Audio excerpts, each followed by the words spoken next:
Hello बच्चों, स्वागत है आपका मेरे चैनल अनु हेल्पफुल स्टडी में। आज मैं आपको पढ़ाऊंगी शिक्षा निदेशालय की तरफ से कार्यपत्रक 2 विषय सामाजिक विज्ञान। ये कक्षा 8 के बच्चों के लिए। यहाँ विद्यार्थी का नाम आएगा, यहाँ कक्षा अध्यापक का नाम। डेट है 16 जुलाई 2021। उप विषय है राज्य सरकार का गठन। तो बच्चों, वीडियो शुरू करने से पहले मेरे चैनल को लाइक कर देना, और अगर आप मेरे चैनल पर नए हो तो वीडियो को सब्सक्राइब कर देना। शुरू करते हैं आज की वीडियो। जैसे कि आपने पिछली कक्षाओं में पढ़ा है, भारत के हर राज्य में एक विधानसभा है। भारत के हर राज्य में क्या है, एक विधानसभा होती है, और हर राज्य जो है कई निर्वाचन क्षेत्रों में बटा हुआ होता है। हर राज्य में कई निर्वाचन क्षेत्र होते हैं जो बटे हुए होते हैं, और हर निर्वाचन क्षेत्र से जनता क्या करती है, एक प्रतिनिधि चुनती है, जो विधानसभा का सदस्य यानी कि विधायक बन जाता है। चुनाव में लोग अलग अलग पार्टियों की ओर से खड़े होते हैं, इसलिए विधायक अलग अलग राजनीतिक दलों के होते हैं। जिस राजनीतिक दल के विधायक आधे से अधिक निर्वाचन क्षेत्र में जीत जाते हैं, मतलब जिस राजनीतिक दल में विधायक जो होते हैं वो अगर आधे से अधिक निर्वाचन क्षेत्र में जीत जाते हैं तो राज्य में उस दल को बहुमत माना जाता है। बहुमत प्राप्त करने वाले राजनीतिक दल को हम सत्ता पक्ष बोलते हैं, और अन्य सबको हम विरोधी पक्ष कहते हैं। नीचे हिमाचल प्रदेश के वर्ष 2017 के 68 निर्वाचन क्षेत्रों के परिणाम दिए गए हैं, उन्हें ध्यान से पढ़िए और नीचे दिए गए प्रश्नों के उत्तर दीजिए। हिमाचल प्रदेश में 2017 में हुए विधानसभा चुनाव के परिणाम। तो ये राजनीतिक दल हैं और यहाँ पे चुने हुए सदस्यों की संख्या दी गई है। भारतीय जनता पार्टी बीजेपी में कितने विधायक हैं, 44 हैं, 44 हैं। इंडियन नेशनल कांग्रेस में 21 हैं। कम्युनिस्ट पार्टी ऑफ इंडिया में 1 है। निर्दलीय जो किसी पार्टी के नहीं है उसमें 2 है, और कुल योग कितना है, 68 है। तब क्वेश्चन के जवाब देते हैं।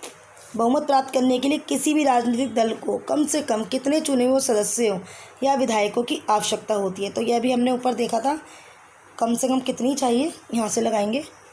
जिस राजनीतिक दल के विधायक आधे से अधिक मतलब आधे से ज़्यादा निर्वाचन क्षेत्र में जीत जाते हैं, जो भी राजनीतिक दल के विधायक होते हैं अगर वो आधे से ज़्यादा निर्वाचन क्षेत्र में जीत जाते हैं, राज्य में उस दल को बहुमत माना जाता है। तो हम यहाँ से यहाँ तक लिख लेंगे नंबर 1 का आंसर। सेकंड का है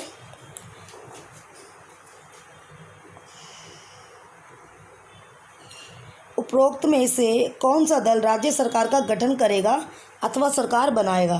तो यहाँ देखो, विधायक यहाँ पे किसके ज़्यादा हैं, 44, ठीक है। बाकी सबके 21 हैं, 1 है, 2 है। सबसे ज़्यादा किसके हैं, इसके हैं भारतीय जनता पार्टी के, यानी कि बीजेपी के। तो सरकार किसकी बनेगी, सत्ता किसकी होगी, बीजेपी की होगी। तो हम यहाँ पे लिख देंगे भारतीय जनता पार्टी या बीजेपी, मतलब आप यहाँ पे लिख देना ये नंबर 2 का आंसर है, ये भारतीय जनता पार्टी नंबर 2, ठीक है।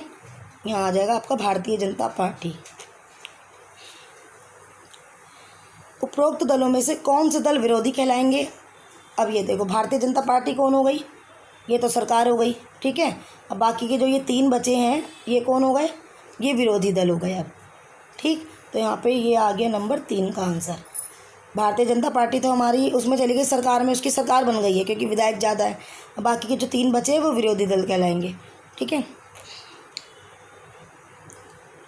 राज्य सरकार केवल अपने राज्य के अंतर्गत आने वाले कार्यों को ही देखती है। राज्य सरकार क्या करती है, वो सिर्फ उसके राज्य के अंतर्गत जो कार्य होते हैं वो सिर्फ उन्हीं को देखती है। जैसे राज्यों की शिक्षा हो गई, स्वास्थ्य, सड़कें, पीने का पानी, बिजली आदि। भारत में कुल 28 राज्य तथा केंद्र शासित प्रदेश हैं जिनकी अपनी विधानसभा। अब यहाँ पे देखो 28 राज्य, लेकिन यहाँ पे क्या बताया, 3 केंद्र शासित प्रदेश ऐसे जिनकी अपनी विधानसभा है। और हमारे यहाँ पे कितनी है, 8 केंद्र शासित प्रदेश है हमारे यहाँ पे 3 दिए, और हमारे पास कितनी है, 8 केंद्र शासित प्रदेश है हमारे पास। तो यहाँ पे लिखा है भारत में कुल 28 राज्य और 3 केंद्र शासित प्रदेश हैं जिनकी क्या है, अपनी विधानसभा है। और हमारे पास जो केंद्र शासित प्रदेश हैं वो 8 हैं, ठीक है। और कुल 28 राज्य और 8 केंद्र शासित प्रदेश हैं, और यहाँ पे जिनकी अपनी विधानसभा है वो 3 केंद्र शासित प्रदेश हैं। तो टोटल हुआ आपका भारत में कुल 28 राज्य तथा 3 केंद्र शासित प्रदेश है जिनकी अपनी विधानसभा है। ऐसा कार्य जिनका असर पूरे देश में पड़ता है, जैसे पूरे देश की सीमाओं, सुरक्षा, रेल व्यवस्था, संचार, बैंक इत्यादि, ऐसे कार्यों को सरकार देखती है। तो यहाँ पे ये लिखा है सरकार किसको देखती है, जो पूरे देश का करती है, जो पूरा देश चलाती है, जिसमें सीमाएं आ गई हैं, सुरक्षा आ गई, रेल व्यवस्था आ गई, बैंक, संचार, ये सब चीज़ें क्या आ गई, ये सरकार देखती है, केंद्र सरकार। और राज्य सरकार क्या करती है, वो सिर्फ अपने राज्यों के अंतर्गत जो चीज़ें काम कार्य आते हैं वो सिर्फ उनको ही देखती है। जैसे राज्य की शिक्षा, सड़कें, पीने का पानी, वगैरह। और केंद्र सरकार के हाथ में क्या होता है, सब कुछ होता है, वो ये चीज़ें देखती है। ठीक है बच्चों, तो इसी के साथ हमारी वीडियो भी समाप्त हुई। मिलते हैं नेक्स्ट वीडियो के साथ।